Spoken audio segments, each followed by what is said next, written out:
전반전 시작하도록 하겠습니다. 지금 1259명이 저희와 함께 해주고 계시는데요. 유튜브 채팅창을 통해 들어온 질문들, 지금 박진수님께서는 저점 시 매수 종목 알려주세요 라고 하셨고요. 고하루님께서는 박쌤 신호만 주세요. 돈은 준비 완료. 그리고 강력 존버님께서는 박쌤을 위해 레버를 이제부터 매수할 생각입니다 라고 했는데 저희 두 가지 질문 해보도록 하겠습니다. 저점 시 매수 종목 알려주세요. 박쌤부터.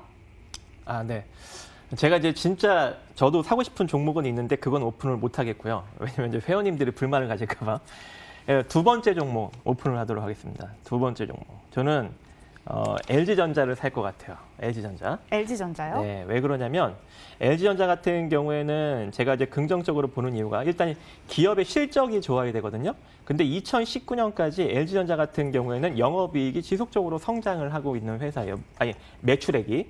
영업이익은 다소 조금 뭐 주춤을 할 수 있죠. 근데 매출액이 지속적으로 성장을 하고 있기 때문에 외형적 성장이 지속적으로 나타나고 있다. 그리고 이제 이 회사 같은 경우에는 순자산 가치가 14조 원이나 되는 굉장히 큰 회사입니다. 근데 현재 시가총액 같은 경우 8조 원 정도 수준밖에 되지 않아요. 그래서 특히 이제 이 가전업계에는 솔직히 삼성전자와 싸울 정도로 1위를 고수하고 있는 그런 회사잖아요. 그래서 특히 지수가 강력하게 상승력이 나올 때는 업계 1위 종목을 여러분들이 공략을 하시는 게 좋습니다. 왜냐하면 그런 종목들이 지수를 견인하니까. 그래서 저는 바닥을 다지고 대회복 시장이 나온다면 업계 1위 종목, 가전업계 1위 종목인 LG전자를 여러분들께 소개를 해드리도록 하겠습니다. 네, 박쌤은 가전업계 1위 LG전자를 저점 매수 공략 종목으로 말씀해 주셨고요. 다냐 선생님이 생각하는 종목은 어떤 건지도 부탁드립니다.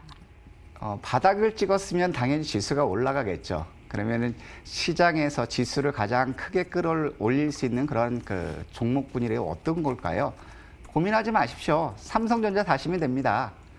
바닥을 찍는 게 어딘지가 굉장히 중요하지만 그건 아무도 모르거든요. 그렇기 때문에 바닥권이라고 했을 때 삼성전자를 비롯한 지수 견인력이 큰 SK 하이닉스도 마찬가지겠고 또 지금 들어서 이제 뭐 2차 전지들 조정을 보여주고 있지만 삼성 SDI도 마찬가지고요. 업종 대표주들을 공략하시면 오히려 편안하게 수익을 얻을 수 있지 않을까 생각합니다. 그래도 이렇게 좀 애매모호하게 말씀은 해주셨지만 항상 우리에게 수익을 주셔왔습니다. 다냐 선생님의 단독 질문도 드리도록 하겠습니다. 제가 알기로는 4일 만에 누적 수익률 300%를 기록했다고 기록을 들어봤는데 이 방법이 주포 따라잡기였어요. 이거 어떻게 하는 겁니까? 우리가 이제 시장에서 투자를 좀 쉽게 하려면 뭐냐면 남들보다 싸게 사는 방법만 알면은 주식 투자가 굉장히 쉽습니다. 주포 따라간다는 건 어떻게 보면은 그 주포한테 빌붙어서 가는 거거든요. 즉 지금 주포라는 것은 그 해당 종목에 대해서 큰 자금이 들어갔는데 주포들의 평균 단가보다 지금 현재 주가가 3%가 싸다면 저는 3%는 저위험으로 먹을 수 있다라는 거거든요.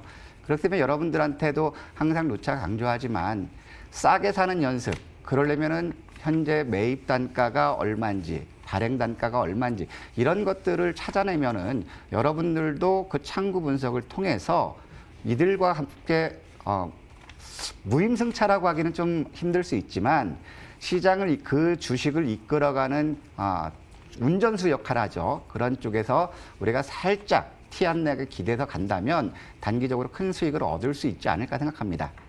주포 따라잡을 수 있는 방법에 대해서 매일같이 빨간맛에서 같이 따라잡고 있으니까요. 고정해서 시청해 주시길 바라겠고요.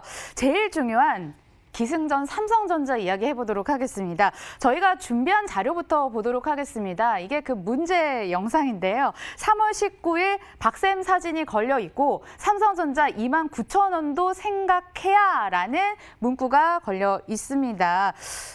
MTN 유튜브 조회수 28만 찍은 영상이긴 한데 제가 다시 돌려보고 또 돌려보고 다시 또 돌려봤거든요. 근데 이게 최악의 경우 29,000원 오면 그때 로또라고 했지 제목이 일단 너무 자극적입니다. 이거 PD님의 욕심이었던 것 같습니다. 제목으로 너무 어그로 끌으셨어요. 다냐쌤도 이 영상 보셨죠? 네, 맞습니다. 어떻게 생각하셨어요? 아무래도 이제 그때 당시 박쌤 같은 경우는 어떤 주가의 하락 부분을 정확하게 판단해서 많은 투자자분들한테 손실을 했지 일치시켜 주셨고요. 하지만 이 시점에서 가장 크게 제가 주관적으로 느끼는 부분은 뭐냐면 시장에 있는 소위 말하는 전문가라는 집단들의 대부분이 주가 추가 하락과 어떤 국가 부도까지 바라는 그런 경향들이 있었습니다. 그렇기 때문에 박생의 입장에서는 추가적으로 주가가 빠졌으면 투자자 입장에서는 싸게 샀을 때 큰 수익을 가져올 수 있지 않을까라는 그러한 생각에서 하지 않았나 이렇게 생각되지만 제가 이제 박쌤한테 제 주관적인 걸 말씀드린다면 감을 먹으려면 감나무로 올라가야 됩니다. 감나무로 올라가야 된다. 감나무 밑에서 입 벌리고 있으면 설사 그 감이 내 입으로 떨어지는데 입으로 들어올 확률이 낮죠. 그렇기 때문에 저는 만약 내가 생각하는 주가의 저가까지 기다리는 것보다는 주어진 상황에서 어떤 변수들이 변화된다면 그 변화된 변수에 맞게끔 전략은 바뀌지 않겠지만 전술 부분을 이렇게 수정하면서 네네. 그렇게 하는 게 낫지 않을까 그럼 생각합니다. 화제의 주인공 삼성전자 29,000원 그때 방송 타셨던 우리 박쌤께 한번 의견 여쭤보도록 하겠습니다. 삼성전자의 결말은 어떻게 될까요? 네, 내가 뭐 어쨌든 목이 메이시네요. 이것 때문에 엄청나게 좀 욕을 먹긴 했는데 어쨌든 삼성전자, 그러니까 제가 그때 이제 무슨 근거로 그런 이야기를 한 거냐면 저는 그냥 얘기한 게 상식 근거가 있어요. 과거의 사례. 그래서 과거의 사례를 다시 한번 이제 언급을 한번 드리도록 하겠습니다. 그때 제가 이제 어떤 이야기를 했냐면 과거에 삼성전자가 금융위기 시절에 충분히 그만큼 빠졌던 전력이 있었다라고 이제 이야기를 하면서 그죠? IMF 시절의 저점, 그죠? 그 저점 구간과 그리고 2007년도 고점 구간을 보았을 때 이때 금융위기 시절에 그 상승폭의 정확하게 50% 구간인 지금 가격으로 한 대략 8,000원 정도 수준까지 내려왔던 전력이 있거든요. 근데 그래서 지금 뭐 만약에 이제 이게 만약에 금융위기라면 제가 그때 당시에는 많은 분들이 금융위기라고 생각을 안 했었잖아요. 그래서 만약에 이게 금융위기라면 그럼 우리 삼성전자는 어디까지 빠질 수 있을까? 그럼 비슷하게 한 절반 정도 수준까지는 내려갈 수 있지 않을까?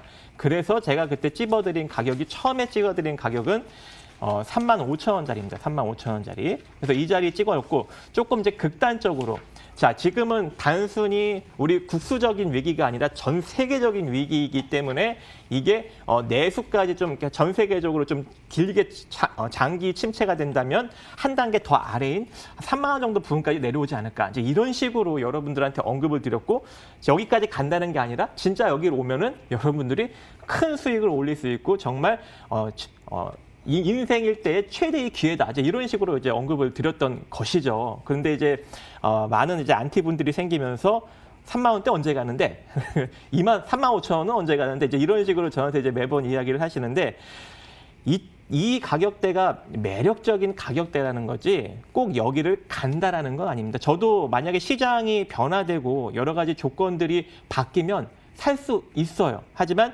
아직까지는 그렇게 많이 바뀌는 게 없죠. 그래서 지금까지는 조금 더 조심하게 여러분들이 접근할 필요성은 있고 나중에 제가 여러 조건들이 바뀌고 진짜 이 시장이 이제 올라갈 수 있는 조건들이 갖춰졌다면 그때 제가 삼성전자가 35,000원, 3만 원 가지 않더라도 여러분들에게 매수하십시오라고 말할 수 있을 것 같습니다. 그러니까 금융 위기라면 최악의 상황을 가정을 했을 때 그때 비슷한 가격대를 말씀해 주셨습니다. 삼성전자에 대해서는 시나리오별 전략을 또 말씀해 주셨기 때문에 MTN 치시고 유튜브 들어가셔서 문제 그 29,000원 영상도 다시 한번 보시길 바라겠고요. 시나리오별 전략까지 가져가 보시길 바라겠습니다. 그럼요, 다냐 선생님은 삼성전자 어떻게 될 거라고 보세요? 저는 지난주죠. 한번 저희도 이제 매수하자라고 했었는데 아까 말씀드렸던 그 주가 지수의 어떤 그 상황별에 맞춰가지고 삼성전자 역시도 우리가 대응 전략을 펴야 되지 않을까 생각합니다. 그러면 삼성전자 주가 수준 먼저 그 상황별 삼성전자 매매 전략을 한번 표를 띄워줘 보세요. 지금 상태로 본다면 갭 지수가 코스피 지수가 1,600 갭을 메운다면 첫 번째로는 갭 매움 조정까지 올 때 44,000원에서 45,000원까지는 우리가 1,000주를 매수한다고 했을 때 200주를 먼저 매수하는 거고요. 갭 매움이 실패했을 때 2차 1,550선 전후까지 되밀리는 그러한 양상이 기대된다면 42,500원에서 44,000원 수준에서 30%를 추가하는 겁니다. 그렇다면 1,550 200포인트대가 깨진다면 지난 1429포인트대 여기서는 이중 바닥을 형성할 가능성이 높기 때문에 차라리 여기서 비중을 나머지 50% 채우는 전략이 필요하지 않을까 생각하고 여기서 이제 하락이 마무리돼서 반등을 준다면 44,000원에 45,000원 부분까지 반등력이 있을 수 있기 때문에 이거는 상황별로 해서 이런 비중으로 한번 봤으면 좋겠습니다. 네, 알겠습니다. 자, 유가 관련된 이야기도 해보도록 하겠습니다. 2시경에 속보가 들어왔습니다. 러시아와 그다음에 사우디가 며칠 안에 또 갈등을 해결할 수 있겠다라는 기대감에 급등을 했는데요. WTI 선물은 4.6% 장중에 급등하기도 했었고요. 여기에 대해서는 또 어떤 생각을 가지고 계신지 박쌤 먼저 이야기 들어보죠.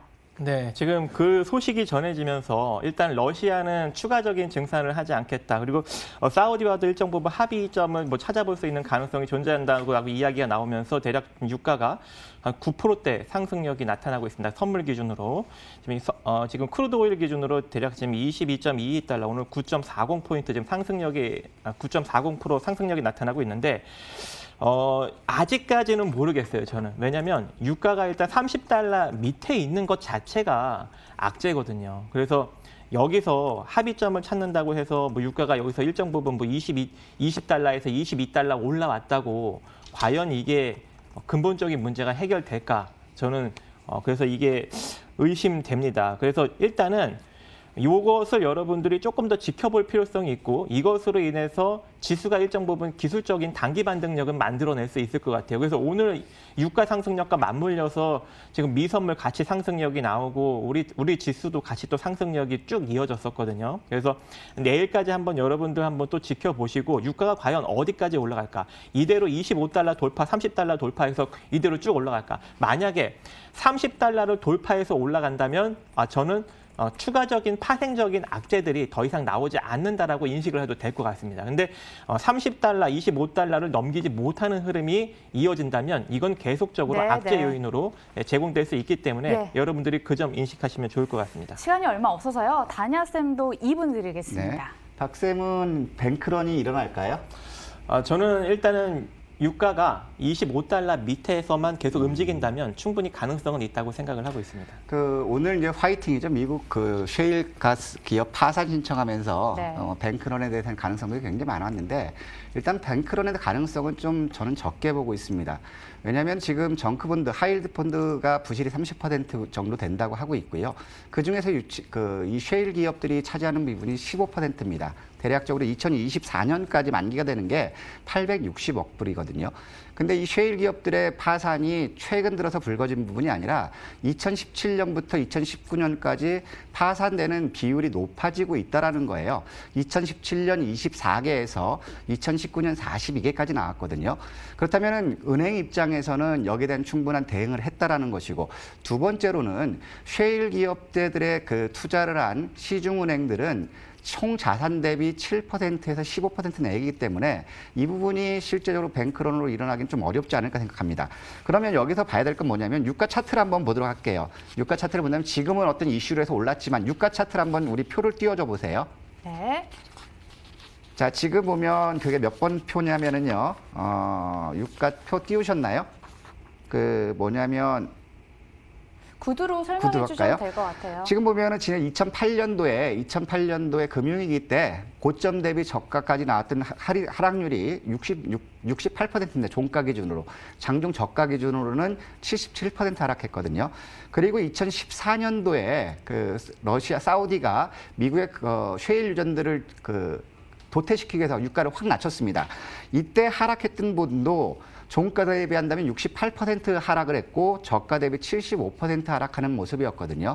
그럼 최근 러시아와 사우디의 감산이 무산되면서 유가가 큰 폭으로 하락하고 있는데 지난 2월 기준으로 했을 때 68% 종가 기준으로 했을 때 유가는 대략적으로 하락한다면 15불까지 15.2달러까지 하락하고 또 장중 저점을 한다면 대략적으로 14불이라는 거거든요. 그럼 지금 상황에서는 유가는 어느 정도 바닥이 왔다. 유가가 결국에 어떤 시장의 발목을 잡은 요인은 점차 해소되고 있다. 저는 이렇게 보고 있습니다. 네, 말씀 잘 들었습니다. 다음 출연하실 땐 조금 더 쉽게 설명을 해 주셔야 될 것 같아요. 제가 공부가 많이 필요할 것 같습니다. 자, 마지막으로 최후 발언 들어보도록 하겠습니다. 영차 열심히 주식 투자를 하고 있는 개인 투자자들을 위해서 1분 내외로 한마디 부탁드릴게요. 박쌤부터. 네. 악재는 짧고 상승은 깁니다, 여러분들. 뭐 지금도 상당히 낮게 형성된 주식들이 많이 존재하기 때문에 여러분들이 매수하는 거 저는 개인적으로 맞다고 생각을 합니다. 근데 아직까지는 악재가 끝나지 않았기 때문에 여러분들이 장기간 좀 힘들어 하실까 봐 제가 매수를 못하게 하는 겁니다. 그렇기 때문에 뭐 그런 거 개의치 않으시는 분들은 장기 투자하십시오, 지금부터. 그렇다면 충분히 2, 3년 안에 큰 수익을 여러분들이 가져갈 거라고 저는 믿어 의심치 않습니다. 매수할 때 오면 반드시 그 사인 알려주셔야 되고요. 자, 그렇다면 우리 다냐쌤 의견도 들어보겠습니다. 저는 우리 개인 투자자들을 보면 가장 안쓰러운 부분이 뭐냐면 주식 투자는 목돈을 마련하기 위해서 안 쓰고 아끼고 절약하고 해서 그렇게 목돈을 만들었는데 이상하게 주식 시장에 들어오면 도박 같은 행위를 하신다는 거거든요. 제가 그동안 느꼈던 거를 말씀드리자면 남과 같으면 남보다 나을 수 없습니다. 즉 남들하고 똑같은 방식으로 투자를 한다면 남들보다 초과 수익을 얻기는커녕 오히려 손실을 받을 수 있다는 거거든요. 최근 삼성전자라든가 SK하이닉스에서 관심이 굉장히 높습니다. 그러면 여기에 집중했을 때 많은 사람들이 집중하고 있기 때문에 비싸게 살 수 있다는 것이거든요. 그래서 같은 업종이라면 지금 DB하이텍 같은 거는 오히려 관심이 적었잖아요. 네. 근데 DB하이텍 수익률이 더 좋거든요. 그렇게 남들과 같이 보지 마시고 남들과 다른 견해로 가시더라도 오히려 수익을 얻기가 쉽다. 저는 이 말씀 드리고 싶습니다. 네, 남들과 다르게 가자. 뼈 있는 얘기 해주고 가셨습니다. 자, 오늘 토론 어떻게 보셨나요? 아무래도 판정에 대해선 여러분들의 의견에 맡기도록 하겠고요. 저희 또 의미 있는 변곡점 올 때 맞짱 토론 2로 다시 돌아오도록 하겠습니다. 빨간맛과 함께하는 박쌤과 다냐쌤 응원 앞으로도 부탁드리겠습니다. 두 분 수고하셨습니다. 네, 감사합니다.